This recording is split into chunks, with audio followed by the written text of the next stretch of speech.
Вы смотрите новости, в студии Валерия Наумова. Здравствуйте. В начале коротко о главных темах этого утра. Накануне рассмотрели ситуацию с работой поликлиник города Якутска, где намерены создать дополнительный амбулаторный центр.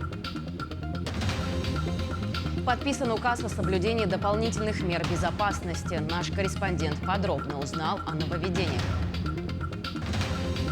В скором времени на якутской сцене зажгутся новые звезды. Фестиваль «Твой Хая» ищет таланты. Уже начался прием заявок. В Якутске на базе Центра спортивной подготовки «Триумф» создают дополнительный амбулаторный центр. Такое поручение дал глава региона. Накануне Айсен Николаев на встрече с вице-премьером Ольгой Балабкиной и министром здравоохранения Леной Афанасьевой рассмотрел ситуацию с работой поликлиник Якутска. Глава поручил развернуть на базе ЦСП «Триумф» дополнительный амбулаторный центр. Там разместят пункты по забору анализов, терапевтические кабинеты для людей с симптомами ОРВИ, а также для пациентов с положительным ПЦР-тестом. Будут и отдельные комнаты для оформления больничных листов. Как пояснила министр здравоохранения, центр начнет работать в ближайшие дни. По заданию Айсена Сергеевича и решением оперштаба пришли к тому, что необходимо открыть дополнительный амбулаторный центр для пациентов и вообще для граждан, которые хотят обследоваться, выявить у себя, есть ли эта инфекция, либо это признаки ОРВИ. Потому что это очень востребовано, и для того, чтобы была все-таки доступность данной функции, да, или доступность как раз по этому направлению. Любой житель города Якутска может прийти, там же площади позволяют, в принципе, потоки разделить, организовать как положено, да, и, значит, на тот момент, когда мы проводим экспресс-тестирование, в это время мы знаем, что время ожидания 30 минут, человек может посидеть прямо в зале «Триумфа», подождать, да, там же ведь есть арены, и как раз вот на посадочных местах с учетом всех санитарных пятно. Между тем, в Ленском районе начался подъем заболеваемости COVID-19. За 2 дня число заболевших увеличилось вдвое. Ленская центральная районная больница готовится к новой волне. Со вчерашнего дня в Ленском районе рост заболеваемости. За сутки выявлено 12 новых случаев заражения COVID-19. Подъем заболевших зарегистрировано в основном у детей в возрасте с 7 до 14 лет. Все они находятся на амбулаторном лечении. Рост заболеваемости регистрируется во всех, то есть среди всех школ города, получается. Соответственно, мы не можем избежать того, что к нам придет новая волна.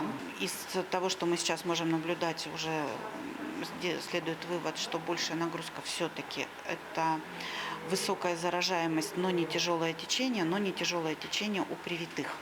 По словам заместителя главного врача, все новые случаи коронавируса завозные из Якутска и Иркутска. Большинство заболевших переносит инфекцию в легкой форме. 4 человека сегодня находятся в инфекционном отделении. 1 человек в тяжелом состоянии в реанимации. Основная часть заболевших была привита. Сейчас у нас по приказам Министерства здравоохранения все случаи респираторных инфекций фиксируются, и мы сообщаем сведения о них, а точно также проводим исследования либо на ПЦР, либо на ИХ-экспресс-тестами для того, чтобы выявить, это ОРВИ все-таки вирусной этиологии, либо это ОРВИ связано именно с новой коронавирусной инфекцией.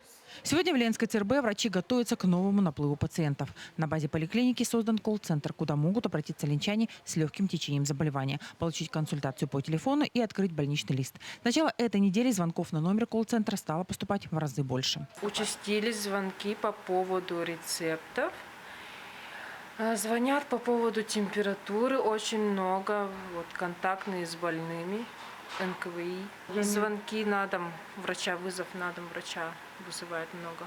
Медицинские работники и оперштаб призывают всех жителей района ограничить выезды за его пределы, не посещать массовых мероприятий и как можно реже общественные места, носить маски и соблюдать дистанцию, и не забывать вакцинироваться и вовремя ревакцинироваться, так как переболеть новым штаммом коронавируса омикрон, по прогнозам специалистов, придется всем. Светлана Балеева, Виталий Андреев, Ленск. Торговые объекты столицы проверяют на соблюдение дополнительных мер безопасности, установленные указом главы республики. О том, проводят ли местные предприниматели обязательную дезинфекцию, а также о нововведениях, расскажет Марфирина Алексеева. В связи с эпидемиологической ситуацией власти республики приняли ряд усиления мер безопасности. Так, главой Якутии Айсеном Николаевым был подписан указ, по которому в понедельник и вторник еженедельно торговые объекты должны проводить обязательную дезинфекцию с 8 до часу дня. Таким образом, в понедельник проводят дезинфекцию торгово-развлекательные центры, предприятия промышленной, оптовой и оптово-розничной торговли, а также рынки. Во вторник предприятия, осуществляющие торговлю продовольственными и смешанными товарами. Дезинфекция должна проводиться с закрытием объектов. Административная комиссия проводит усиленную проверку на соблюдение данных требований. Составляется акт административного правонарушения, где отражается, в чем заключается нарушение, производится видеозапись на специальные средства, на телефон, где мы фиксируем в качестве доказательства данные нарушения все, составляем акт и направляем уже в уполномоченный орган для принятия решения о привлечении к административной ответственности по статье 20.6.1 Кодекса административных правонарушений Российской Федерации. В случае составления протокола и привлечения юридического лица или индивидуального предпринимателя, в дальнейшем протокол направляется уже в Якутский городской суд для рассмотрения по существу.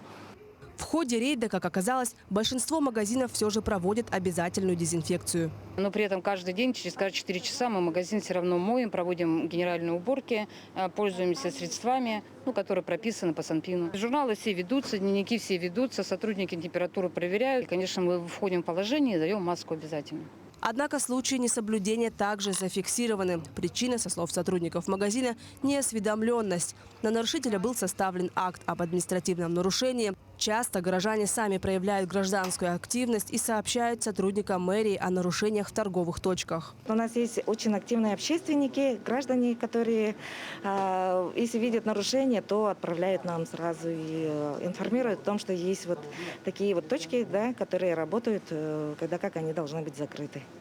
Дополнительные меры безопасности введены не только в торговых объектах. Это касается всех общественных мест. Управляющие компании и товарищества собственников жилья обязаны раз в неделю проводить дезинфекцию во всех многоквартирных домах. Усиленная дезинфекция проводится и в общественном транспорте. Также закрыты детские развлекательные центры, аттракционы и фудкорты. Ограничения коснулись и общепита. Для них ограничено время работы с 6 утра до 23 часов. Марферина Алексеева, Семен Семенов, Якутск. К другим темам. В Министерстве имущественных и земельных отношений республики в онлайн-формате представили региональную государственную информационную систему управления земельными ресурсами и имуществом на территории Якутии. В презентации приняли участие народные депутаты постоянных комитетов Госсобрания Илтумен. Система РГИС – это сводная информационная система по взаимодействию органов местного самоуправления и исполнительных органов госвласти республики с федеральными информационными системами. Показали те результаты и аналитику, которую может создавать система, ну и как мы ее используем в своей ежедневной работе. Там по мониторингу дальневосточного гектара, по ситуации по предоставлению земельных участков многодетным семьям, по инвентаризации сельскохозяйственных угодий и так далее. Но в принципе у нас в системе 4 основных модуля и, соответственно, есть отдельный модуль по реестр государственного имущества, в котором также мы работаем. Ну и народные депутаты задавали вопросы, которые интересуют их. Всего принимало у нас 7 представителей 7 комитетов. И каждый, конечно, по мере своей, по направлению своей работы они задавали нам вопросы.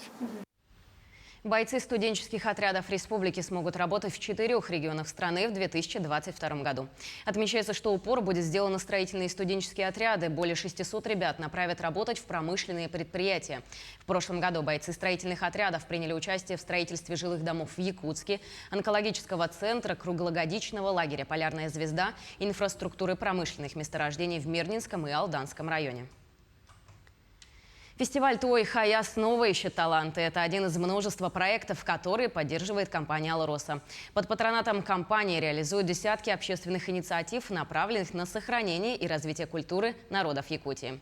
Вот и будущим звездам якутской сцены предстоит собраться вместе онлайн. С 20 января стартовал прием заявок на фестиваль. Победителю конкурса достанется сертификат на 200 тысяч рублей. Подробности у наших коллег.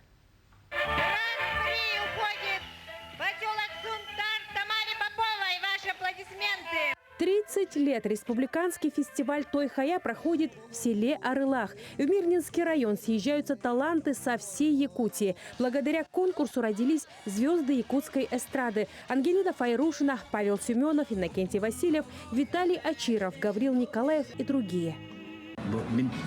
Все эти годы я выступал перед зрителями как победитель фестиваля «Той-Хая».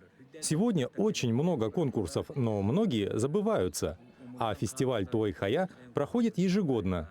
Я призываю молодых исполнителей принять участие. Откройте свой талант с «Той-Хая». Молодым исполнителям я желаю удачи. Творите, пойте, участвуйте. Пусть «Той-Хая» откроет вам дорогу на большую сцену.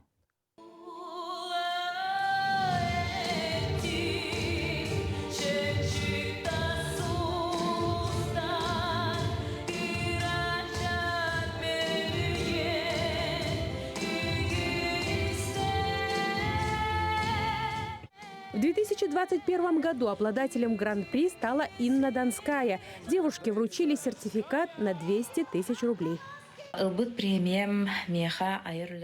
Денежная премия стала отличным толчком для дальнейшего развития моего творчества. Наконец-то сбылась моя мечта. Я купила музыкальный инструмент, выпустила 2 авторские песни. В этом году с гастролями ездила в Кобяйский и Анабарский улусы.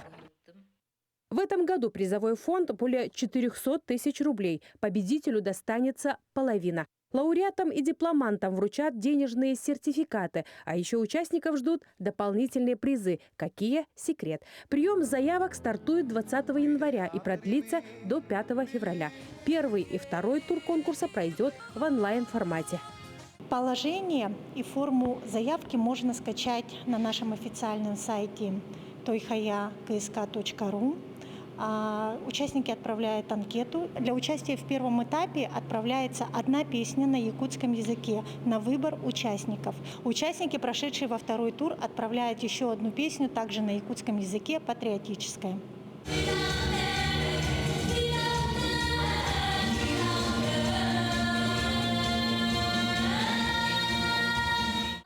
Юбилейный год организаторы решили отметить по-особенному, расширив возраст участников новой группой от 8 до 17 лет. Финал «Той-Хая» 2022 «Дети» пройдет 1 июня в День защиты детей. Ивана Филиппова, Кирилл Шолохов, телеканал «Алмазный край». На этом у меня все. Мы продолжаем следить за развитием событий. Оставайтесь с нами.